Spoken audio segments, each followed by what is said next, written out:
Welcome to the Industrial IoT Spotlight, your number one spot for insight from industrial IoT thought leaders who are transforming businesses today.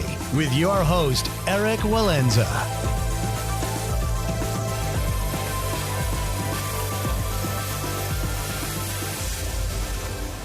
Welcome back to the Industrial IoT Spotlight podcast.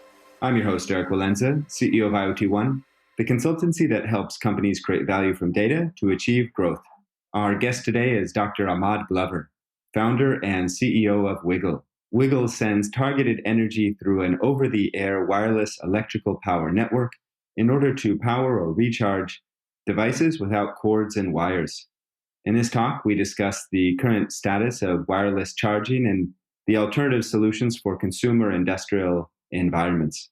We also explored the potential for a distributed wireless energy network that leverages existing infrastructure to ensure that energy is available on demand. If you find these conversations valuable, please leave us a comment and a 5-star review. And if you'd like to share your company's story or recommend a speaker, please email us at team@iotone.com. Finally, if you have an IoT research, strategy, or training initiative that you'd like to discuss, you can email me directly at erik.walenza@iotone.com. Thank you. Ahmad, thank you so much for joining us today. Thank you for having me. So, super interesting conversation that we're going to have. I think this is technology that has existed in the minds of sci-fi, fans for decades, and so it's quite interesting now to see it start to make its way towards the real world. But before we get into this topic of wireless energy transfer, I know you have yourself a very kind of long and interesting career. Can you just give us the quick walkthrough of some of the highlights in your career and how you now ended up as CEO of WiGL? Oh, perfect. Well, thanks again for inviting us to this. So for me, started my careers in the Air Force. Joined the Air Force at 18 years old, was afforded the opportunity to see the world, get a bunch of degrees, do a bunch of interesting jobs. A couple of those jobs landed me inside of the special operations world where I was doing acquisitions for special operators. And so we do a bunch of testing and things. And almost every single one of those, probably over the last 2 decades, had something to do with a mobile device, some kind of handheld, some kind of device that you took with you, some kind of forward deploy kind of thing. And so one of the challenges with those devices were always batteries dying. And so one of the last jobs I had in the Air Force was dealing with this 5th generations of waveform, what people call these 5G waveforms, and how you can do these Gucci things with them. And so I was put with a team of some very, very smart folks in and around the MIT space and around the defense industry space. And I used to always bug those guys. Hey, one day we're going to solve this dead battery problem. And they'd always laugh at me. Fast forward, I retire. I get called back as a contractor. Hey, can you come help us do some of this 5G Gucci stuff? And I got this same team. The band was back together. And so I said, hey, I'm retired now. Let's talk about this battery thing. And so that afforded me the opportunity to work with those guys to figure out how do you use some new Gucci waveforms and some old waveforms, stuff that we've had for a while, to do something different with those. And so that's where the patent for wireless electrical grid local area networks, I'll talk about that a lot as we go on this podcast, the name WiGL. That's where the patent for WiGL came from. And it was born out of that space inside of DoD to do things for DoD, but specifically special operators and folks who were on the front lines of battlefields who need to have power on the move, power that they can take with them, don't need to be reliant on batteries or battery chargers or blocks. So that's me. That's how I got from interesting career as an Air Force guy in the special operations world, buying stuff, to WiGL. But thanks for the question. Gotcha. And yeah, it makes sense that defense would be, the natural birthplace for this, right? You have some pretty intense requirements, right, out in the field. Is this, without getting into anything that might be confidential, is this technology already being deployed, or is this still more in the R&D or piloting in the defense space? So WiGL is a company. I started a company right after I retired in about 2012 called Glover 38th Street Holdings. And so one of the things that we did in Glover 38th Street Holdings was government contracts, and so we provided different types of resources back to DoD. Again, I'm retired Air Force, so Air Force was one of my our largest customers. Inside of the Glover 33 Holdings, or G38, was where WiGL was birthed.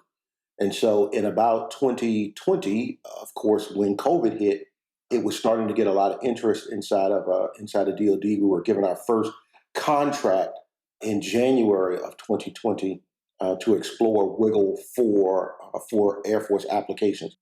Since then, yes, it has matured. We're doing some different kinds of applications of WiGL for DoD today. And as we are on this podcast right now, we're on kind of contract watch for 2 additional contracts, for 2 additional applications of WiGL that DoD would like to see. Okay, great. And so DoD, again, makes sense as an early adopter here.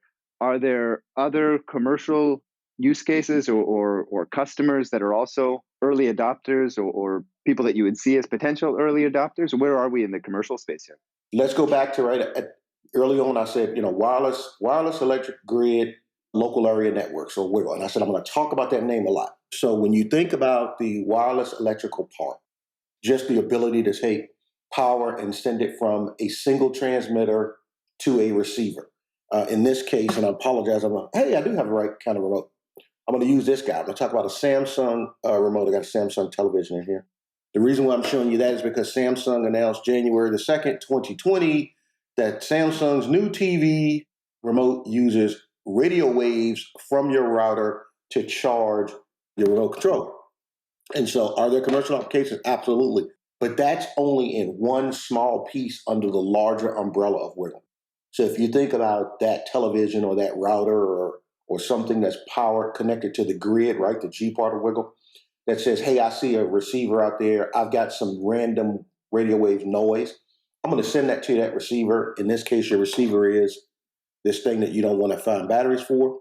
Absolutely, there are applications growing by the day for doing those kinds of things with wireless power. WiGL is a broader picture that looks more like how do we do cellular, right? I couldn't make cellular calls if I had one cell phone tower, one that I could connect to. I can make cell phone calls because there are infrastructure of tower that allow me to move around. That's WiGL. WiGL is power on the move. It's not just a single transmitter, in this case, a television, and a single receiver, a remote. It's all the stuffs that, Eric, that you have in your pocket, that you're wearing, that you plug in your ears.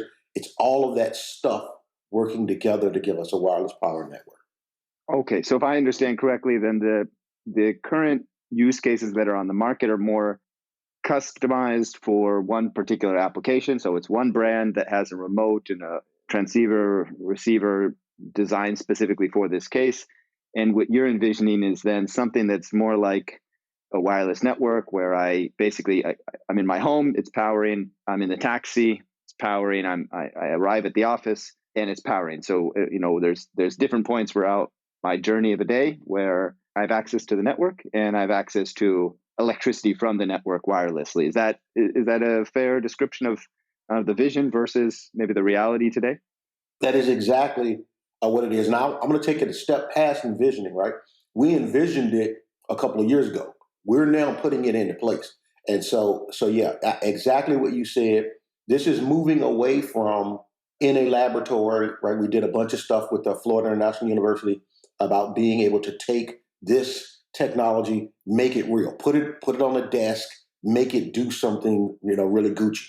We're past that. Now we're at the point of raising capital, getting the infrastructure in place, having the capability that in a few years, exactly what you just said, you'll have power on the move. You will log into a network, right? You don't think about, I need to take my phone and I gotta log into this thing. Okay, now I'm somewhere else and I gotta log into this other thing. Nope, you just take that phone and go, and that phone does all the stuff you need it to do. That's what we're putting into place.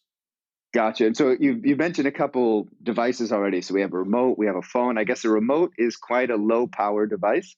A phone is, I'd say, maybe a more of a medium power device, but also much lower consumption than maybe a TV set. So is there a set of Yes. What's the scope of devices that you think might be the first adopters for this in a commercial situation? So the reason why I say yes, right, is conceptually for us to think about bigger than just the receiver side, right? So that's why, again, I go back to the word wireless electrical grid of local area networks. So inside of that grid part, that G part of WiGL, there are transmitters, transceivers.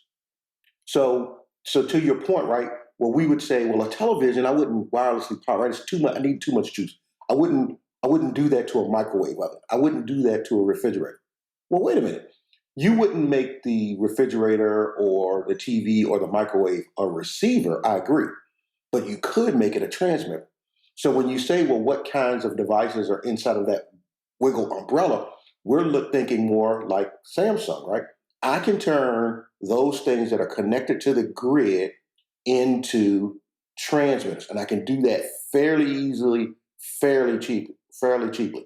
Now I can move to the receiver side and begin to talk about some of those low power applications that I may be able to power. I may be able to skip a recharge and get you direct power, or I may be able to give you some kind of receiver or transceiver capability in some of those devices. So that was my reason for saying yes, because it's things that are on the grid. We're looking very, very actively at making those things into transmitters, transceivers, and those smaller devices that we can get to quickly, those low-hanging fruit that we can power or recharge. We're turning receivers into those guys. But we're not breaking it and giving you a new remote. We're not giving you a new phone. In generation one of these things, we're giving you a dongle. So we're giving you a receiver that connects into your existing recharging port. Okay, gotcha. So version one is a dongle, and that's interesting that for the transceiver side, you're envisioning this being kind of technology deployed or integrated into existing devices, as opposed to basically your gateway for transmitting energy. Why do you see this the form factor more likely to be integrated into existing devices as opposed to a network of separate devices as we have for Wi-Fi, for example? So two reasons. One is I've got to get past Free's equation. I don't want to go supernova on the techie, but I've got to get past this power versus distance problem. And so what folks have been chasing for a while now is to just give you more energy, just blast you, radiate you with more energy. And then hopefully some trickle portion of that energy will hit your receiver and give you enough to be useful. Well, WiGL says, well, why don't I just give you a bunch of smaller transmitters? Just put them all over the place. So if I get past the equation of power at distance, because I put transmitters all over the place, then that's one piece. The second piece is a kind of a business piece of it.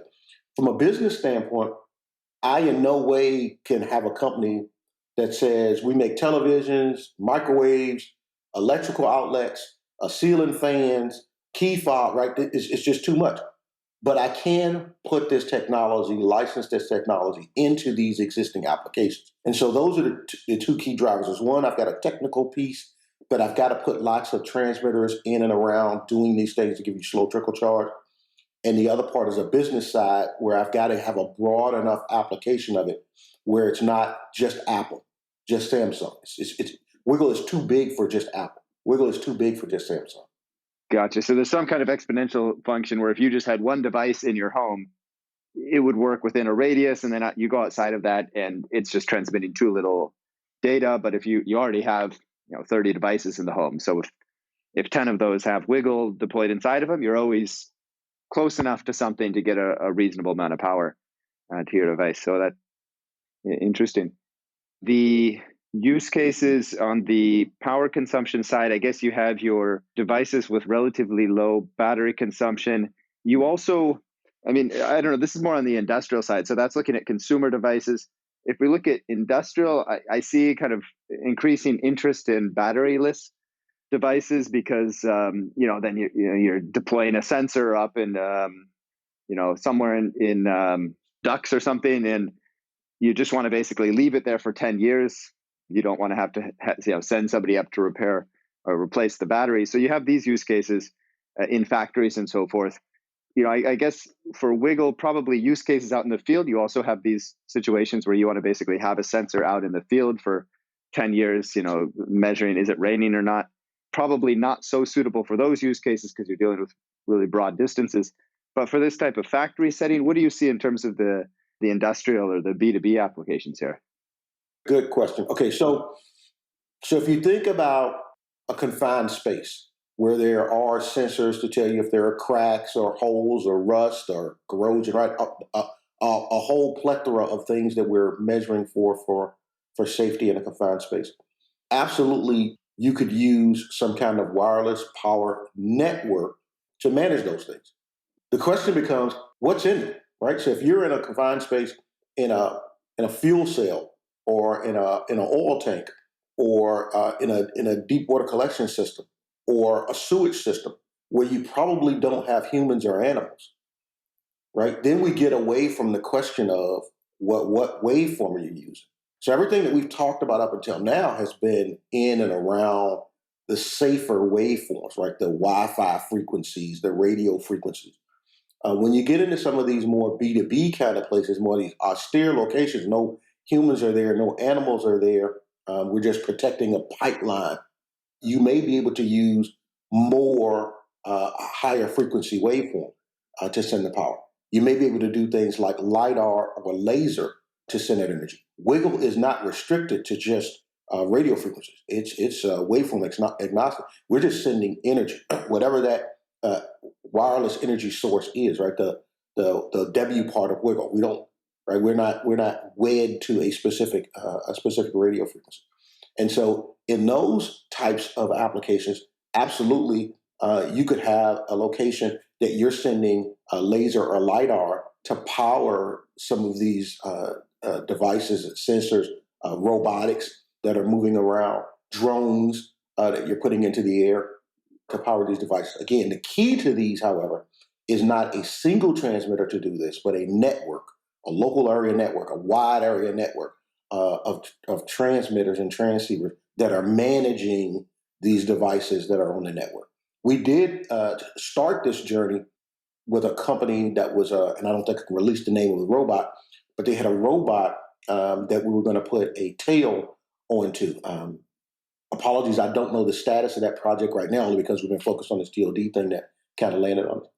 But in that application, it was going to be an autonomous robot that goes out on its own rather than having to be plugged in to recharge the batteries on this thing. We were just going to provide energy for it direct. Now, WiGL is also, we're not omnidirectional energy guys, right? We're directed energy. So we were going to track this robot as this guy moved around and send him the energy that he needed to trickle charge I kept calling it a capacitor in the loop. My guy said it's a battery pack. So to give him an additional battery pack. So we're always, if you think about this robot and say, for example, this guy has 3 battery packs, we're always targeting 1 or 2 of the non-used battery packs to recharge. So as this guy goes down, he switches now to this guy and we recharge these 2 other guys. So absolutely, there's a B2B application that's already being explored and looked at. Okay, interesting. Well, let's go into a bit the technology here, since you mentioned a couple of the different options. So maybe just some simple questions first. We have then a B2C situation where, at least the way I'm envisioning this, is that it is omnidirectional, right? It's coming out of the TV, and then it doesn't need to know where your device is. It doesn't need to have machine vision or anything. Basically, if you're in proximity, you can start powering the device, and then you have something that would be like a LiDAR, which I guess would be directing that energy towards the endpoint. First, is that correct? And then what are the ranges that we're looking at that, where a device can get a practical amount of energy with these 2 options, with the B2C option and the B2B option? So if you think end user, right? So the end user could care less, what radio frequency and all of this jazz. The end user just says, hey, Internet of Things. In order for my Internet of Things devices to work, I need to be on the internet. So if you tell me that that's Wi-Fi, right? It's 2.4 gigahertz. I just tell me how to log on. I need to log on in to get to 2.4 gigahertz. I don't care how far away I am from the transmitter, right? The end user. It just says I got, but as my son tells me all the time, I got 2 bars, I got 3 bars, or whatever they're looking at to manage their access to the internet. So the same kind of concept happens here for end user with WiGL. We say, okay, well, you are within range of a transmitter. Back end, they don't know this stuff is happening. It's happening on the table. Says you're within location of transmitters 1, 2, and 9. And these transmitters are managing you. Okay, so now you've moved around and now you're 1, 9, and 37. And these transmitters are doing the handoffs for you, kind of the same way that we manage cellular.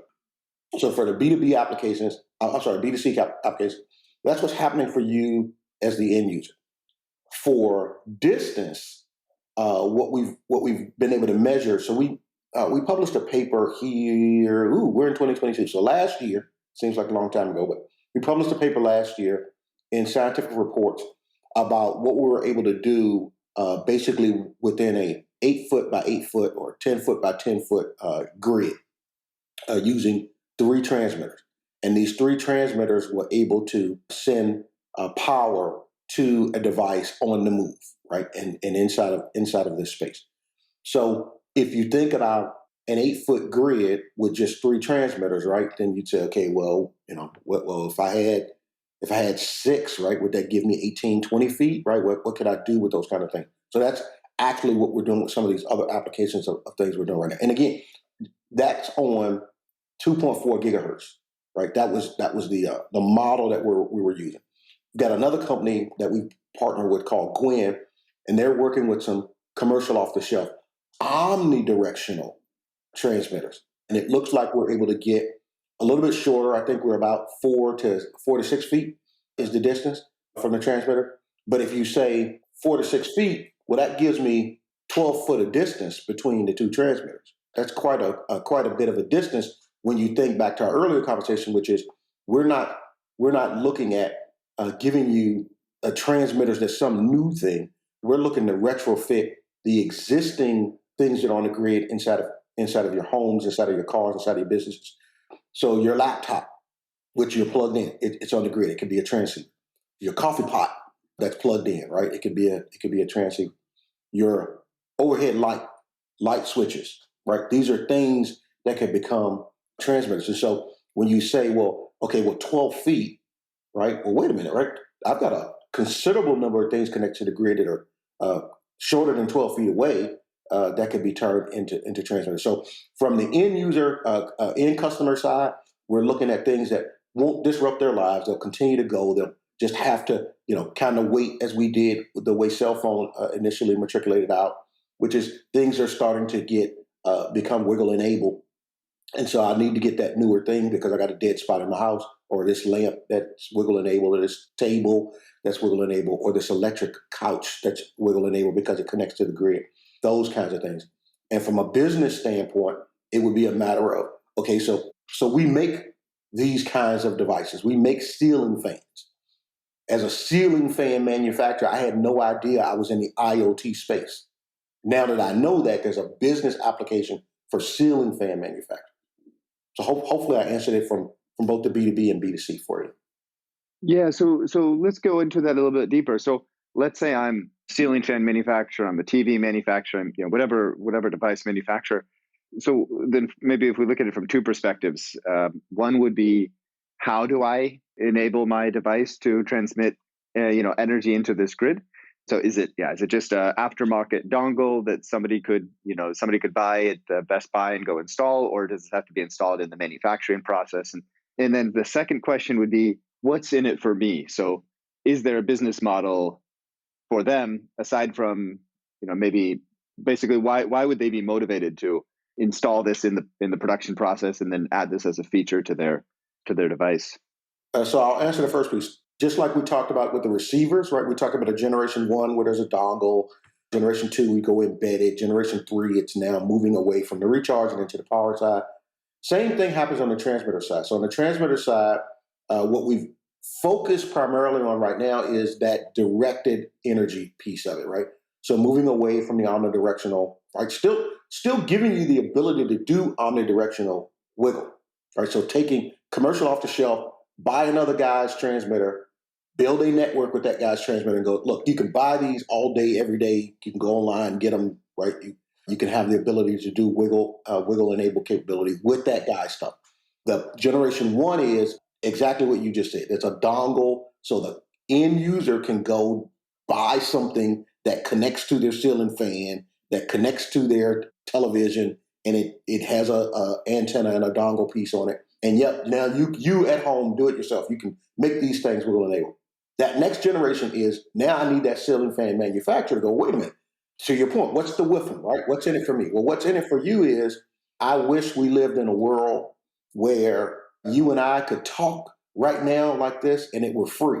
It is not. I pay a monthly bill for electric. I pay a monthly bill for my subscription for data. And so WiGL is that exact same model that has a subscription piece.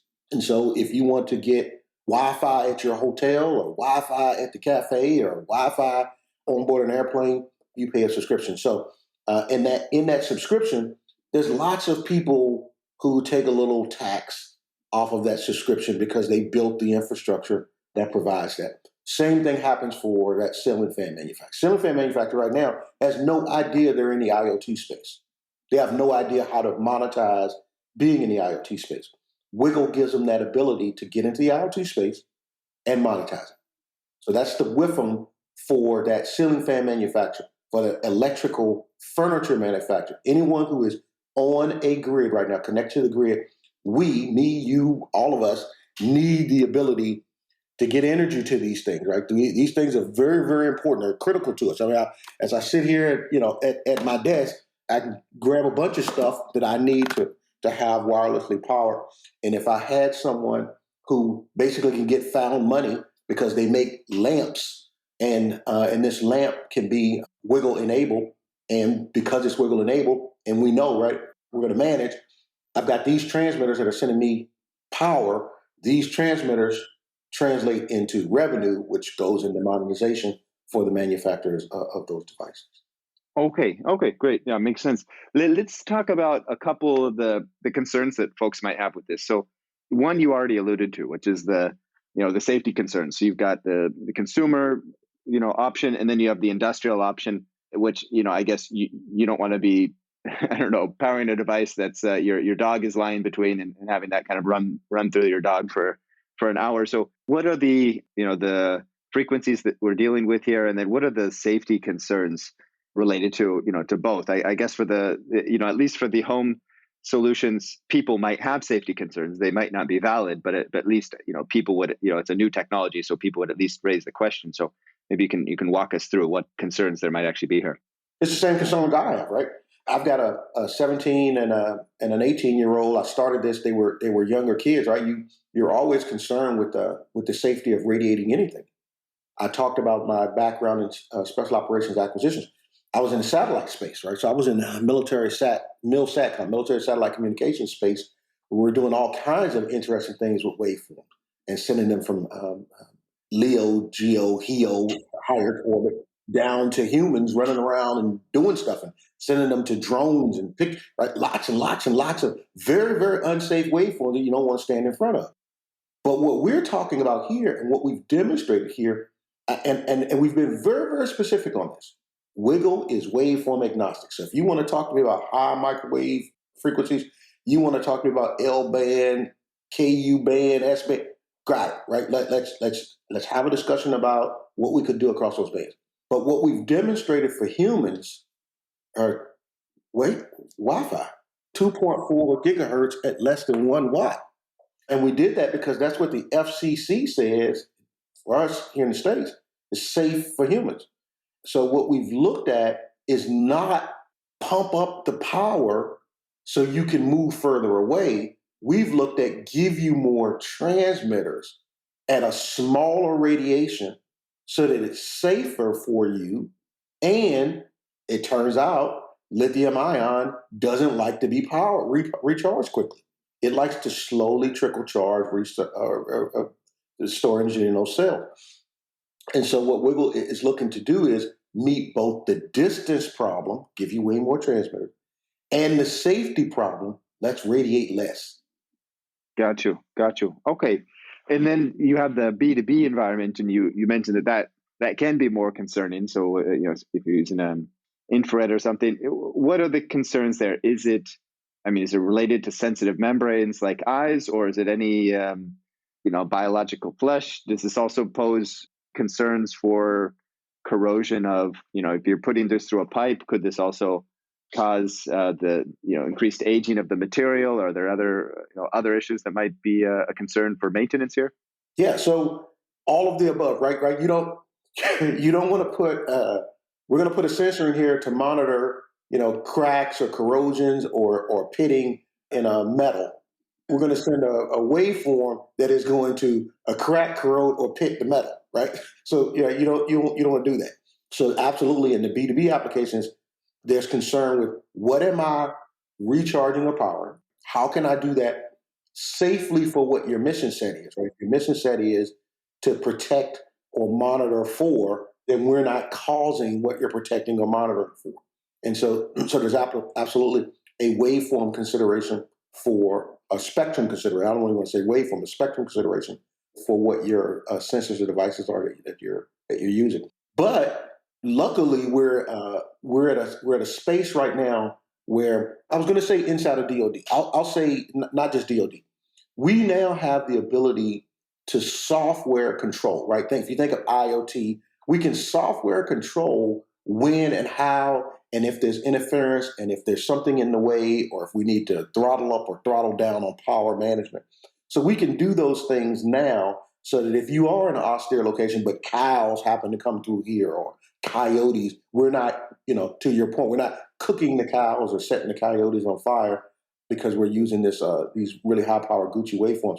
We've got the ability to know what's there, manage what's there, non-interfere, move waveforms, hop from one transmitter node to another transmitter node because there is interference and those kinds of things. Gotcha. And then the other concern that I can imagine people having is the environmental concern related. I think one of the themes of 2020 has been, or 2021 has been, sustainability, right? And how much energy are we consuming? And I suppose here there's going to be more energy lost to the environment than there would if you're plugging in a device. Then you also have on the flip side of that, you have the benefit of consuming less batteries, because there's also certainly a concern around how many batteries and how much lithium we're going to be consuming as we move more towards electrification of cars but also other devices. What does the equation look like for energy efficiency, and then also on the battery side, in terms of hopefully reducing the size or the number of batteries that we're consuming? I wish I had a better answer than I have. When we look at wireless versus wired, right? That's the efficiency question. If I were talking to you right now across an ether, it would have far less latency than right now I'm talking to you on Wi-Fi. We have not invented new math. We don't have better efficiency for wireless anything than we do for wired. We just don't. And so if the question is going to wireless power, is it going to be more efficient than using wired? No, not even nothing I've seen, not even close. However, if we say wireless convenience, then absolutely. We all want the ability to get away from having to go plug that thing in, find somewhere, crawl under that nasty table, and plug this device back up so it'll recharge. With the matter of batteries, so again, I've said a couple of times these generations of things that we're working on. And so some of those farther out generational things that we're working on is, and our CTO says this best, Sharif Chaban, when we can get to a point where the infrastructure around us, a large portion of the infrastructure around us, is sending us safe power for multiple nodes that are software managed, they know where I am, then my need for such a large battery diminishes, potentially getting me to a place where I just need enough to start up, find, geolocate, and then I'm on the grid. And so ability to reduce our reliance on lithium ion is huge. You ask, what's that equation? I don't know. If you ask, what's that date? I don't know. But I do know that we're marching as fast as we can. And not just WiGL. There are a number of industry leaders in this space. I talked at the beginning about what Samsung is trying to do. A number of people in this space who are marching as quickly as we can to get us to a place where you're on a WiGL network, where you have the ability to simply log on, and that battery reliance goes away. As you know, probably better than most, some of these batteries are not even allowed on airplanes anymore because these batteries are extremely dangerous. And so, yet we are doing yeoman's work to get all of us away from that. But those are in future out generations of WiGL capabilities. Gotcha. Great. So the potential here is very interesting, right? Very interesting for the IoT landscape, for the consumer device landscape. You have a number of projects ongoing with DoD right now, which is often a first mover in technologies such as this. It sounds like there's already a few use cases in the consumer space that are on the market. What is the horizon here for the early adopters? Let's say the first 10% of people to start having this in their home, or some kind of synonymous solution in their home, and then what's the horizon for this to be scaled up to the majority? What do you see as a feasible timeline, and maybe you can share along the way what some of the early, I think you've already touched on some of the earlier use cases, but what would be the trajectory for the initial use cases that are coming online on WiGL? We're on contract watch, but I'll talk a little bit about what we're doing inside of this DoD space, because when folks hear DoD, they tend to think some military rise thingy that classified. No, this is one of the applications that we're intending to do for DoD is an Android device, and so that device is very similar to this phone. It has a very similar battery size as that phone, and we're going to do a dongle that goes on that device. That same dongle could very easily be used on your Android device, or a different application at the end of that dongle could be used on some other manufacturer's very similar 5-volt battery device, lithium-ion battery device. And so that's one of the very, very earliest applications of that. For WiGL as a company, again, started under Glover 38th Street Holdings G38. We spun that off right at the heart of COVID, because that's the best time to start a business, is when you can't do anything, you can't move, you can't set up a bank account, but water under the bridge now. And so we were able to in 2020 start to think about what it took for that horizon to become real. And so, of course, one of the things any business needs is capital. And so we went and we started a capital raise. We were the first regulation crowdfunder on a platform called Start Engine to meet the new $5 million market cap.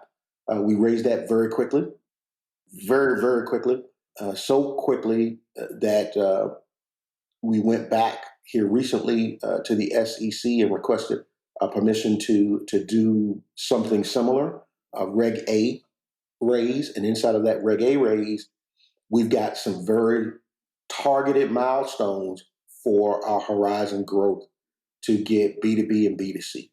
And so some of those things are in the acquisition space.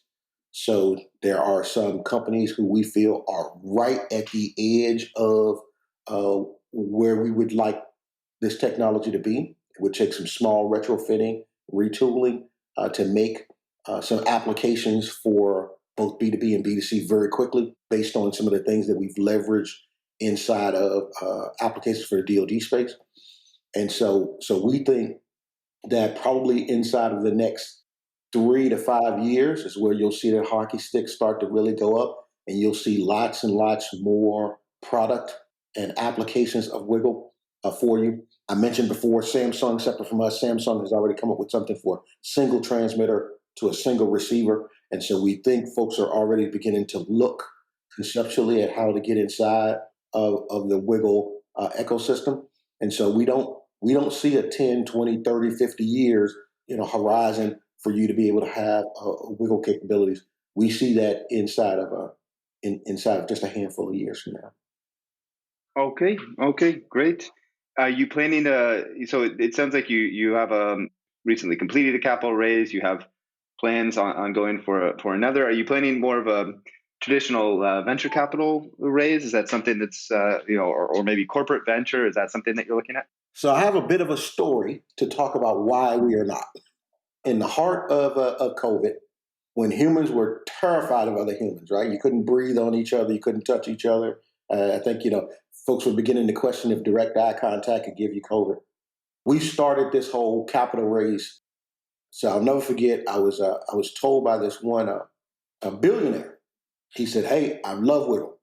I want you to come to my house, and we're gonna figure out how to do it." And so I jump in my car and I drive through the night and I go to this guy's house and I get to his house and his dog's jumping all up on me. I don't know if dogs give you COVID, right? I'm afraid of the dog.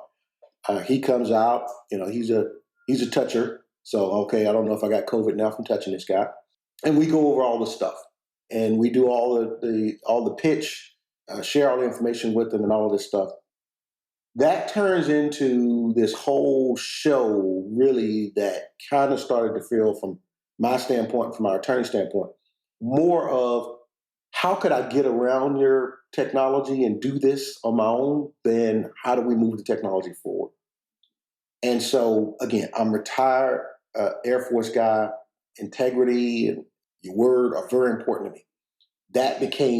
It didn't feel right to me to be in that capital raise space with some of the venture capital. Not to say that this guy was a representation of all, but to be in that space with some of the venture capital folks. And we were talking to others because it just didn't feel genuine. It didn't feel right to me. And so when we went to Start Engine for the regulation crowdfunding, we were able to communicate directly with investors, regular Joes, or and some of these folks were venture capital, who could ask us the questions. We could answer the question. It was authentic. Everybody could see what all the information was. It wasn't, well, don't tell this guy that we talked about that, which happened a lot in some of these VC conversations. And so I don't see WiGL going out for some of the traditional venture capital. Not that I'm not discouraging anybody who is from pursuing that. It's just my background, the place I came from, that didn't seem to me like the place for WiGL. WiGL seemed to be, as I mentioned on the call, right? It's too big for Apple. WiGL is too big for Tesla. WiGL is too big for Samsung.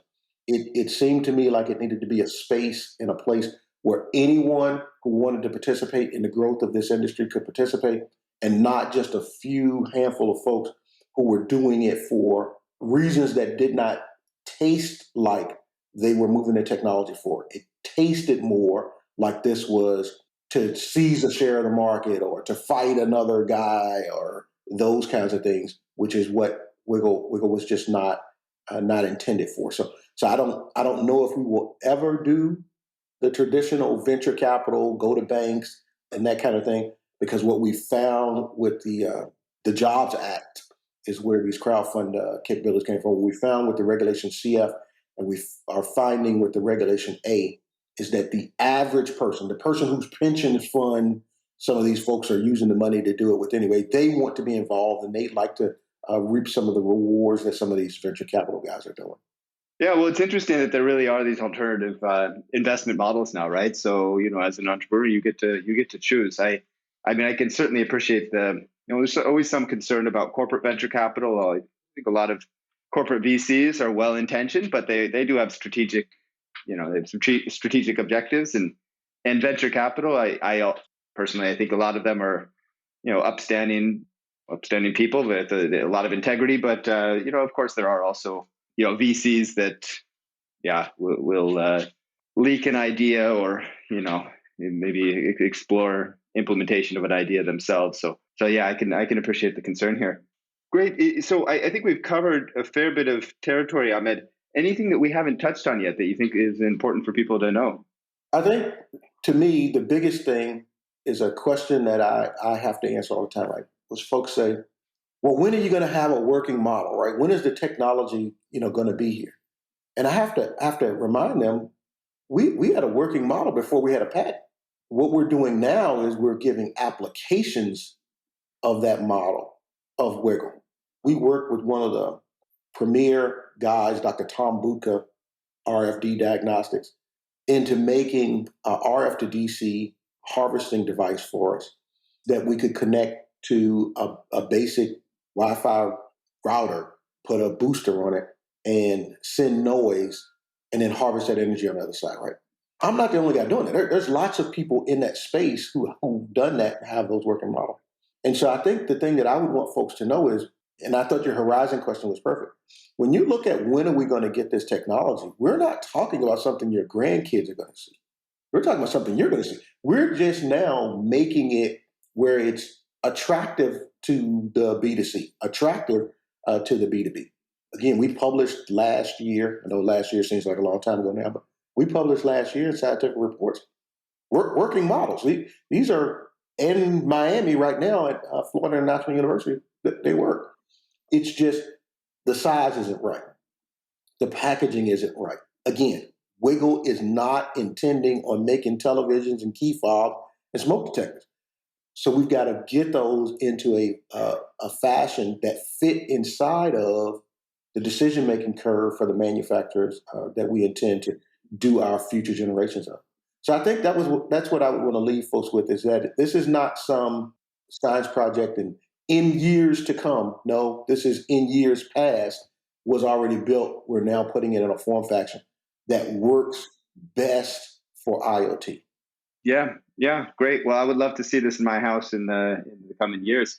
Ahmed, I'm sure some of our listeners are interested in learning more as well, and maybe exploring what this might mean for their businesses. What would be the best way for them to reach out to you or to the team at WiGL? So I would say, and I don't want to put her on the spot, but she's not here, so I'll put her on the spot. Contact us at info@wiglinc.com, WIGLINC.com, info@wiglinc.com, and just message Marie Wise. So she's our Chief of Innovation and Partnering. She will get you to the right one or ones of us who fit best with your answer. And I think that's the right connection point into WiGL. All right, perfect. Well, Ahmad, really appreciate you coming on and sharing the status of the technology with us. Thank you for having us. Happy New Year to you and to all those folks out in podcast land. And thank you again. Thanks for tuning into another edition of the IoT Spotlight podcast. If you find these conversations valuable, please leave us a comment and a 5-star review. And if you'd like to share your company's story or recommend a speaker, please email us at team@iotone.com. Finally, if you have an IoT research, strategy, or training initiative that you would like to discuss, you can email me directly at erik.wallenza@iotone.com. Thank you.